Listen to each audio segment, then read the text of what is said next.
More than welcome to come in, but I don't think I can get you approved. 430. Is that the time or is that the credit? What you mean?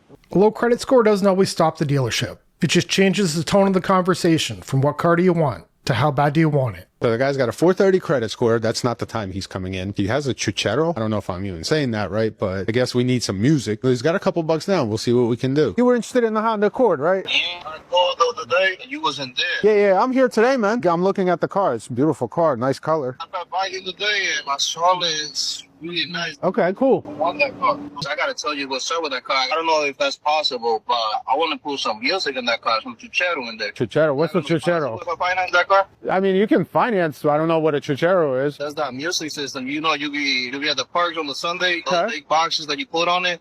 This guy's trying to make a practical car, doing practical things. Reliable engine up front, financially questionable concert venue in the back. Honda built it for reliability. He wants it for noise complaints. When I was younger, this was another thing I spent money on, and it was a big mistake. A lot of money wasted so other people could be annoyed by the music I wanted them to hear. Okay. You know? Yeah. Okay, I got you. So there's a big stereo system. It's gonna be good, right? Yeah. No, that's fine. I mean, it's got a big trunk. You can fit whatever you want in there, man. Alright, sounds good. But my thing though, you guys work with credit? Yeah, I got programs for everybody, man. As long as you're working, you got a couple bucks down, I'll get you done. My credit though is not. What's the credit situation? Last time I checked, my cousin said it was good. It's 430. 430. Is that the time or is that the credit? What you mean? Well, 430. Your cousin said at 430 is good. Okay.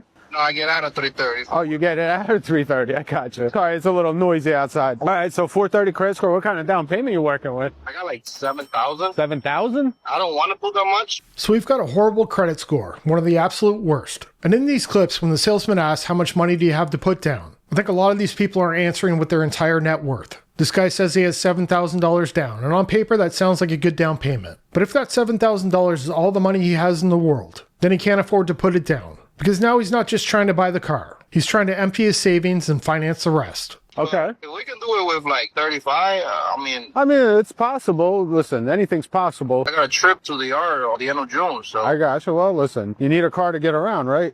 Yeah. You can't drive it to DR with a Chuchero, but... If I have to cancel my trip, then I'm going to just cancel it, you know? I got you. All right, brother. I'm going to send you a link for the application. Fill it out so that way we can get everything prepared for you ahead of time. I take the car today? You take the car today, man, as long as you can make it in with the down payment and your income. I mean, don't draw that car to nobody else. I got you, man. That's, 2024, listen. the exact same one my cousin got. That's the I'm same out. one that I won. So we've got a guy traveling, spending money on car stereos, and still wanting to finance a car with a low credit score. The money would probably do a lot more for him if it went towards whatever debts were dragging his score down. Bring the score up, get into a better position first, then worry about the stereo later, because right now the credit score is already screaming. Trying to save you time, man. I do not want you to come here, then I can't get you approved. I'm a very straightforward person, man. I don't bull. So what would be necessary for me to get approved? I told you send me the 3 bank statements so I can show the bank. Here's his credit. Here's his bank statement. Are you cool with that, guys? I know they're gonna say no, but you know what? I'm gonna give it a shot. See, I've been doing a lot of deals with this one bank. Maybe they will give me an exception. I don't know. Is there a challenge of sending these bank statements? What's going on? There's hesitation. I looked over the bank statement. I thought I processed more to the bank. However, I made the money. It's just I haven't really focused about depositing the money and then paying my bills with the card. He says he makes some money, but not all of it is going through the bank. That becomes a problem when the lender asks to prove how much you make, because the bank doesn't care what you say you earn. They care about what shows up on paper. The bank account is telling a much smaller story than he is. I pay with the money in my pocket. It's not the right thing to do because now I need a new car, so that's trouble getting it. That puts you in a debacle with the bank, especially when we're dealing with an open auto loan, credit challenges in the credit. They're going to be anal. So if you're telling me your bank statements are not adding up to 6,000, man, on a heartbeat, I'm telling you right now, like any other dealer is telling you they're going to get you approved. Maybe they have a magic button that I don't.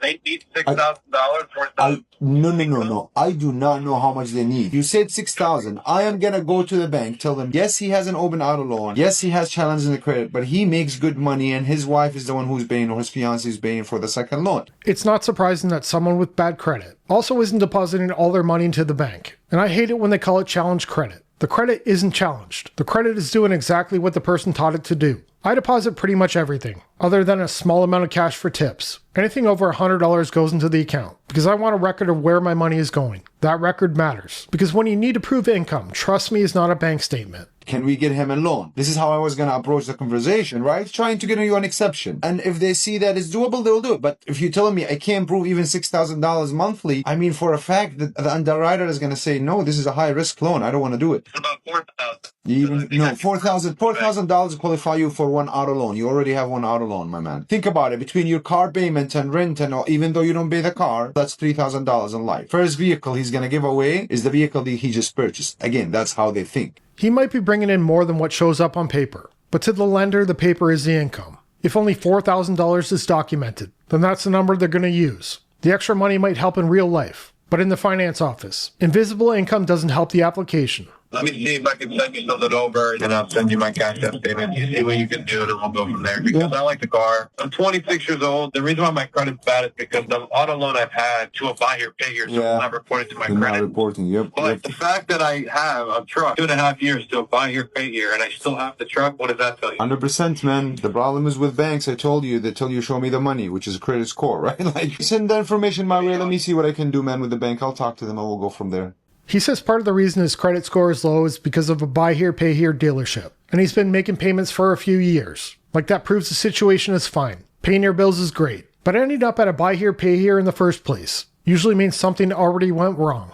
That payment history doesn't prove he's good with money. It proves he's been stuck paying for the last mistake. He's trying to get a 2023 Prius, limited with 30,000 miles. He told me he's trying to be at $500 to $550 a month, so I'm gonna see what I can do. Where your credit's at, we can probably get you done with $3,000 down. The only thing is, your payment's gonna be a little bit higher. You're gonna get a higher interest rate. To be at that $550 that you're looking for, you would need to put a significant amount down. But with $3,000 down, you'd probably be looking at $700 to $710 a month. Okay. That's including everything. The reconditioning that we put in the vehicle, $750 shipping cost, tax, title, license. All right, sounds good. Let me just do a quick quote on the insurance because I haven't done that yet. Is it like set in stone? A Prius is supposed to be the responsible choice. That's what people buy when they're trying to save money. But bad credit can make even the boring option expensive. A Prius is supposed to be cheap to drive. But at $700 a month, gas mileage isn't the problem anymore. I don't know what else would have to do. You already sent me over your bank statements, so then from here we would just submit to the bank. Once we get an approval, I'd reach out to you, let you know exactly what the payment would be, but it's going to be in that range that I gave you, and then we would just get the vehicle ready to be shipped, and we would ship it to you. Gotcha. See what you can do with $4,000 down, what that payment would be, just to see, and then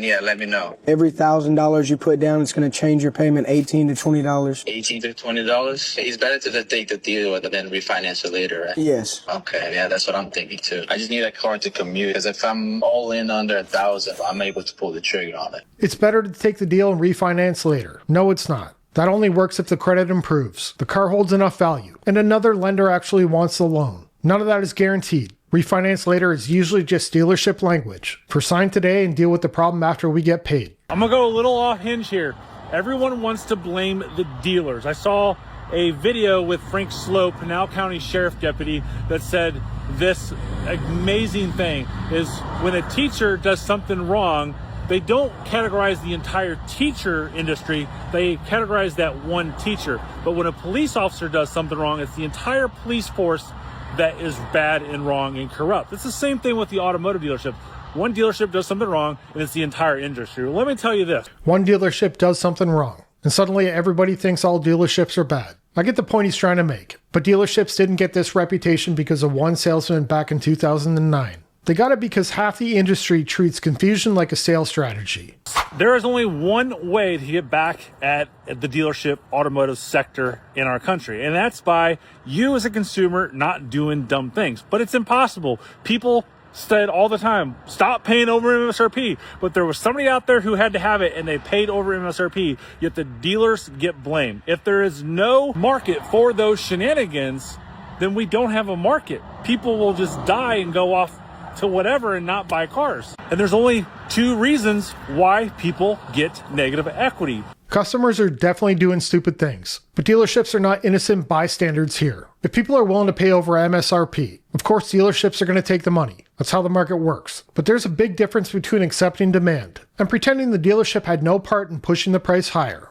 The first one is they did not put enough money down to hinder the depreciation of that car. And most of the times people are not putting any money down. So if you buy a car, add on to sales tax for that car, the dealer fees like a doc fee or title fee or any other erroneous fees out there, you're only adding to that. So then you want to go sell it or trade it at wholesale prices.